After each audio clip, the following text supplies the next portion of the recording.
Assalamualaikum warahmatullahi wabarakatuh. Halo anak-anak, bagaimana kabarnya? Mudah-mudahan dalam keadaan sehat dan semangat ya. Jumpa lagi bersama Bu Dwi dalam pembelajaran kimia. Apakah kalian masih ingat apa itu materi?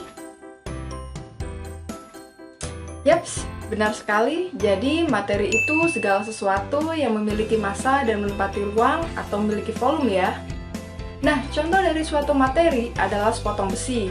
Sepotong besi merupakan sebuah materi karena dapat ditimbang atau memiliki massa dan juga volumenya dapat diukur kan? Lalu, apa yang terjadi ya jika sepotong besi itu kita belah secara terus-menerus? Apakah masih didapatkan materi yang sama dengan besi? Yuk, kita cari tahu.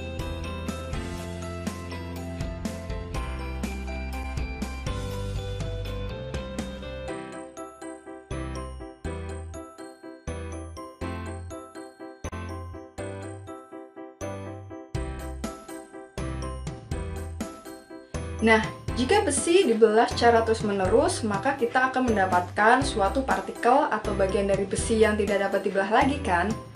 Nah, bagian dari besi yang tidak dapat dibelah lagi ini disebut sebagai atom. Bukan kacang atom yang ini ya. Pertanyaan selanjutnya, apakah atom besi merupakan sebuah materi? Apa ya? Ingat, syarat suatu materi adalah memiliki massa dan volume. Jadi, apakah atom memiliki massa dan volume? Pertanyaan yang menarik ya. Mungkin jika pertanyaan ini disampaikan berabad-abad yang lalu, tidak akan bisa terjawab. Namun, dengan perkembangan ilmu pengetahuan dan teknologi, kita bisa loh dengan menggunakan alat yang bernama spektrometer yang dapat digunakan untuk mengukur diameter dan volume suatu atom. Didapatkan bahwa diameter suatu atom besi adalah 1,26 kali 10 pangkat min 8 cm dan volumenya adalah 8,01 kali 10 pangkat min 24 cm kubik serta massa atom besi adalah 9,3 kali 10 pangkat minus 23 gram. Nah, ini sebagai bukti bahwa atom merupakan suatu materi karena atom memiliki massa dan volume meskipun nilainya sangat kecil. Nah, paham kan sekarang? Ternyata atom merupakan sebuah materi karena memiliki massa dan volume yang dapat diukur. Di sisi lain, ternyata terdapat perkembangan berbagai macam teori model atom dari zaman Yunani kuno hingga modern. Penasaran kan? Bagaimana ya perkembangan teori model atom dari dahulu hingga sekarang? Yuk, tonton video ini sampai selesai ya! Hari ini kita akan pelajari mengenai teori model atom dengan tujuan pembelajaran sebagai berikut. Yang pertama, peserta didik dapat memahami dan membandingkan teori model atom Dalton, Thomson, Rutherford, Niels Bohr, dan mekanika kuantum. Kemudian yang kedua, peserta didik dapat menganalisa kelemahan dan kelebihan teori model atom Dalton, Thomson, Rutherford, Niels Bohr, dan mekanika kuantum. Teori perkembangan atom dimulai dari zaman Yunani kuno. Sejak masa sebelum Masehi, filsuf-filsuf Yunani kuno sudah memperbincangkan mengenai atom. Bahkan muncul beberapa teori dasar dari atom. Jika pada zaman dahulu orang-orang lebih kepada berpikir secara mendalam atau berfilosofi untuk berteori tentang atom, maka di masa modern orang berteori dengan menggunakan dasar eksperimental atau percobaan yang telah dilakukan. Konsep atom pertama kali dikemukakan oleh filsuf Yunani yang bernama Demokritus dan Leucippus pada abad ke-5 sebelum Masehi. Filsuf ini berandai-andai jika suatu benda, contohnya kayu, dipotong secara terus-menerus menjadi bagian yang kecil, apakah akan selalu ada kayu yang lebih kecil? Nah, kemudian filsuf ini menyimpulkan bahwa jika suatu benda dipotong secara terus-menerus, akan diperoleh ukuran yang tidak dapat dipotong lagi. Nah, bagian terkecil ini disebut sebagai atom yang berasal dari bahasa Yunani atomos, yang artinya tidak dapat dibagi atau invisible. Satu abad kemudian, seorang filsuf Yunani bernama Aristoteles mengusulkan konsep atomnya sendiri. Nah, ini berbeda dengan dua filsuf sebelumnya. Aristoteles mengemukakan bahwa segala materi di alam tersusun atas 4 unsur, yaitu api, air, tanah, dan udara, yang kemudian dapat dibagi lagi menjadi lebih kecil sampai tak terbatas. Sampai di sini, para filsuf hanya sebatas merenungkan gagasan mereka tentang atom tanpa melakukan pembuktian empiris dengan melakukan eksperimen. Meskipun demikian, konsep atom ini bertahan hingga ribuan tahun.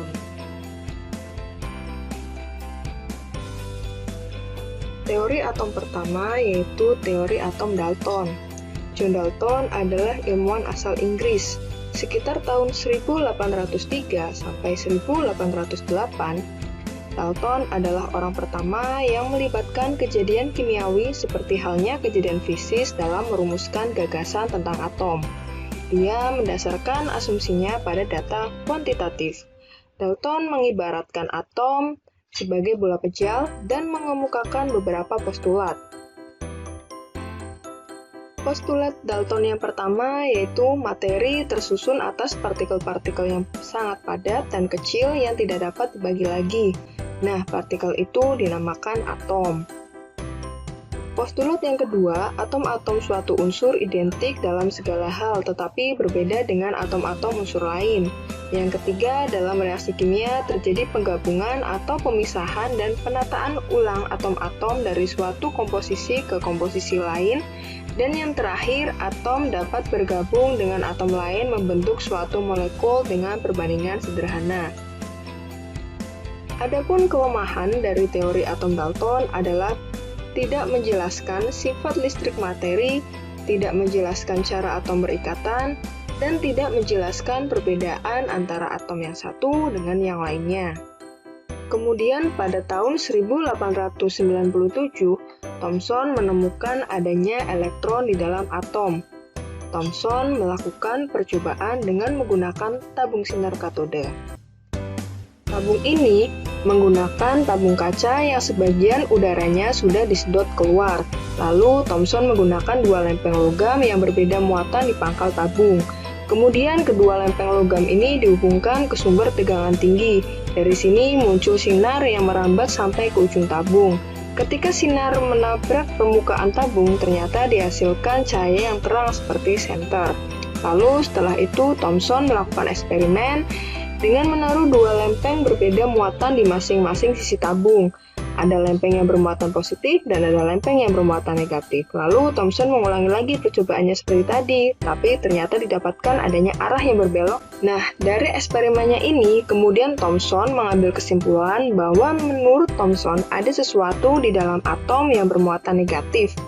Ini karena yang berbelok lempeng positif itu berarti bermuatan negatif kan? Karena muatan positif akan tarik-menarik dengan muatan negatif. Lalu Thomson menamakan partikel yang bermuatan negatif ini elektron. Dari hasil percobaan ini, Thomson berpendapat bahwa elektron adalah partikel paling dasar dari setiap materi. Lalu elektron ini tersebar merata di dalam seluruh atom, di mana atomnya sendiri diidentikan seperti bola pejal yang bermuatan positif. Thomson mengibaratkan teori model atomnya seperti roti kismis. Adapun kelemahan dari teori atom Thomson adalah tidak dapat menjelaskan adanya inti atom.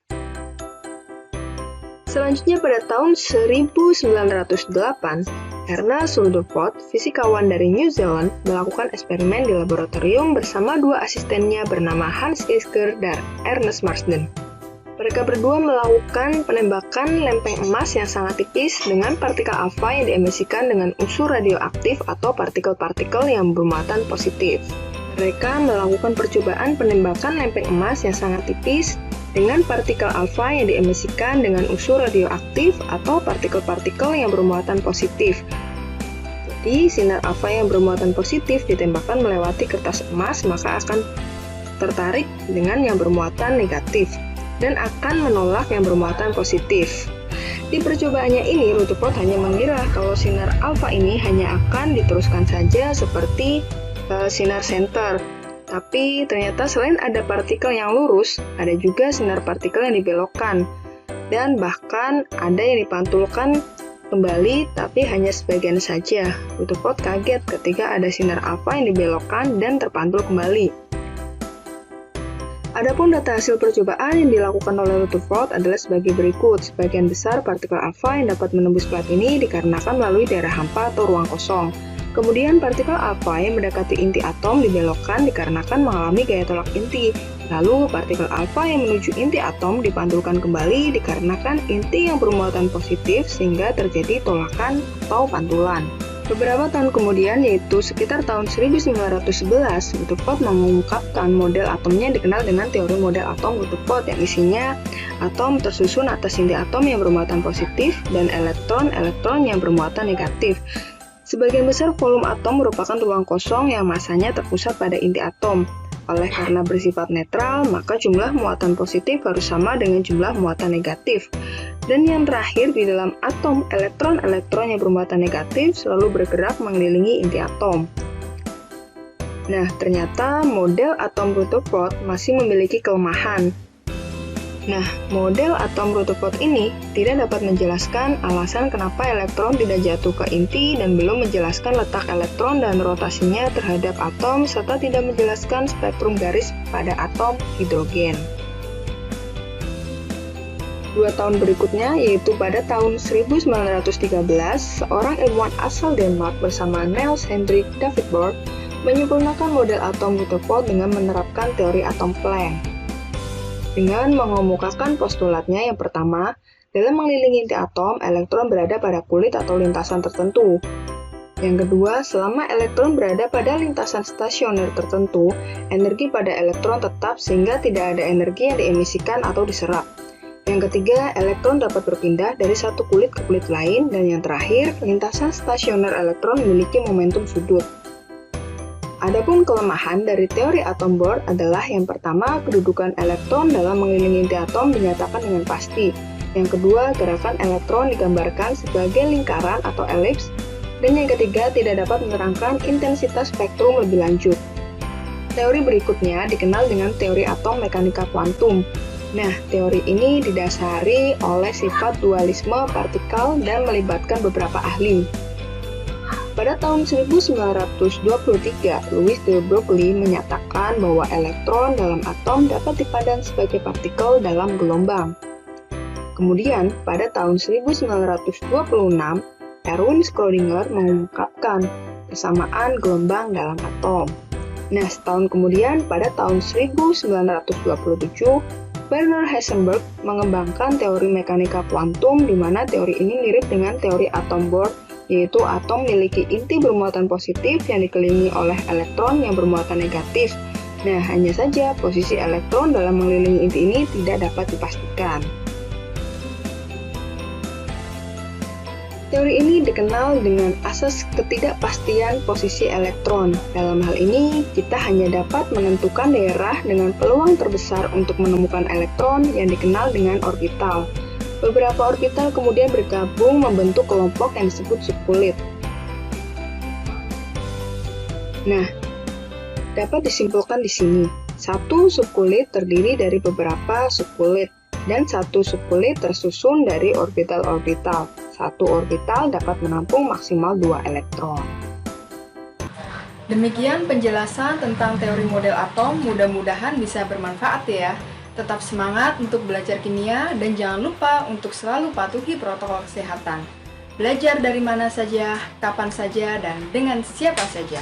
Wassalamualaikum warahmatullahi wabarakatuh.